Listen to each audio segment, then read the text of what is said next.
Signed on September 22, 1976, the Presidential Decree Number 1006 was created for the purpose of providing professionalization of teachers and regulating their practices in the Philippines. For these objectives to be successfully implemented, the Department of Education and Culture has overseen the educational institutions to primarily ensure the integration of nationalism and to teach the duties of citizenship, as well as develop moral character and for personal discipline. The schools are now focusing on the teachers who have direct contact with the students. This gives them enough power to influence and help in developing proper attitudes and citizenry to the students. In Section 1, this decree shall be known as the Decree of Professionalizing Teaching. In Section 2, a policy where teacher education shall be the primary concern and attention of the government. Section 3, we have here teaching, teachers, and board. Teaching refers to the profession primarily concerned with the classroom instructions. Teachers are the persons engaged in teaching. They are legally qualified to practice teaching under this decree. The last one is board, which refers to the National Board of Teachers, duly constituted under this decree. In Section 4, the creation of a National Board for Teachers is implemented and to be composed with the following. First, the Secretary of Education and Culture. Second, the Chairman Civil Service Commission, which are both the co-chairman of the board. Next, we have the Commissioner Professional Regulation Commission and 2 members representing the private sector to be appointed by the President. In Section 5, the powers and duties of the board are discussed. The following powers and duties. First, they can appoint a set of examiners for every examination. Next, they can determine and fix places and dates of the examination. And lastly, they can promulgate rules and regulations and exercise to be necessary of this decree. In Section 6, applicants shall have complied with all the following requirements. First, applicants must be Filipino citizens. Second, that he is of good moral character.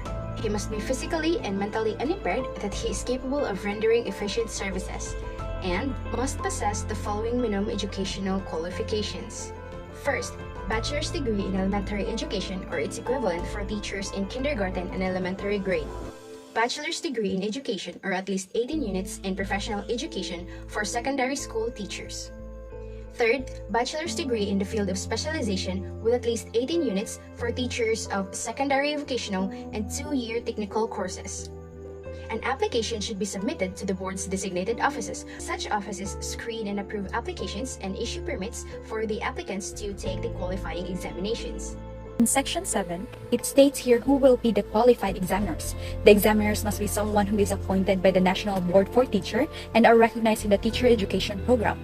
They shall also receive compensation for his or her job as an examiner, but it should not be more than 18,000. In Section 8, Scope of Termination, there is a written test determined by the board. In taking the examination, like us BS Ed students, we have 3 parts of the examination. First, we have Gen Ed. Second, Prof Ed, and the third part is our major.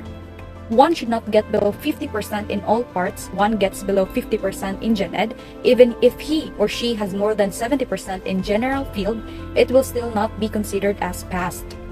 In Section 10, report of the results of the examination, we need to wait for 150 working days, though it will be changed unless extended by the board.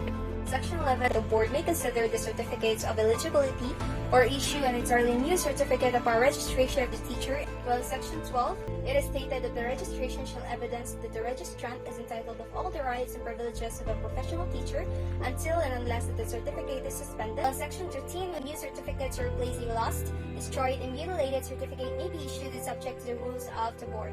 While in Section 14, this means that the applicant shall submit competent and conclusive documentary evidence confirmed by the Department of Foreign Affairs, showing that his country's existing laws permit citizens of the Philippines to practice teaching profession. Section 15. No person shall be allowed to engage in teaching or act as a teacher unless he is holder of a professional teacher certificate. Section 16. Fine of not less than 1,000 pesos nor more than 5,000 pesos with an imprisonment of not less than 6 months or more than 2 years at the discretion of the court. Section 17. Repealing clause.